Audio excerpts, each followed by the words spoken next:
الشاعر اليمني خالد عبد الولي ممكن يتنازل عن قصيدة من أجل الحصول على إجازة سلطان الأميمي؟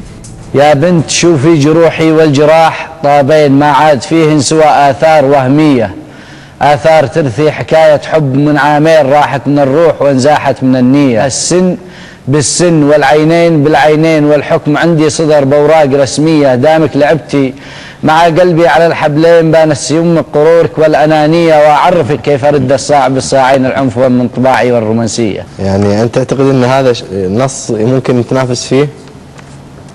والله ولا هذا حدك؟ عندك أزين من هذا النص؟ لكن عندك أجمل من جد ببجد تالي العمر يوجد، سيف الثقافة في حشى الدهر مغمود.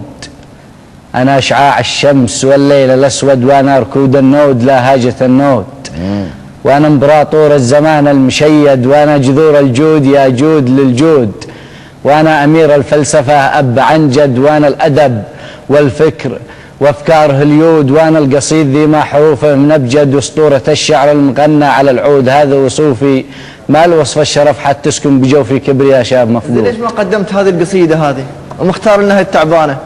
أنت بتقدم الحين الأول ولا الثانية؟ الثنتين. لا ما يصير، ما أجيزك. ما يصير.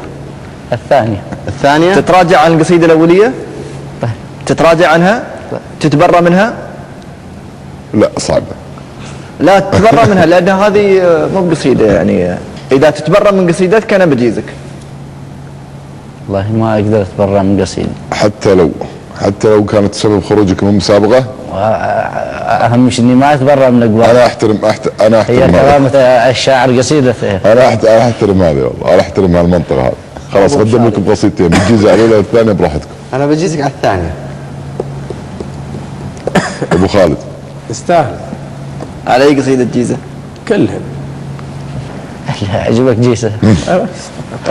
خالد دامك لعبتي مع قلبي على الحبلين بأنا سيوم قرورك والأنانية.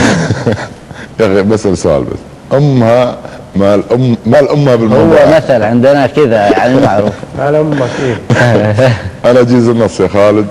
خالد لو حصلت المليون أو ال5 ملايين شو بتسوي؟ بعطيك نصها. تعطيني نصها؟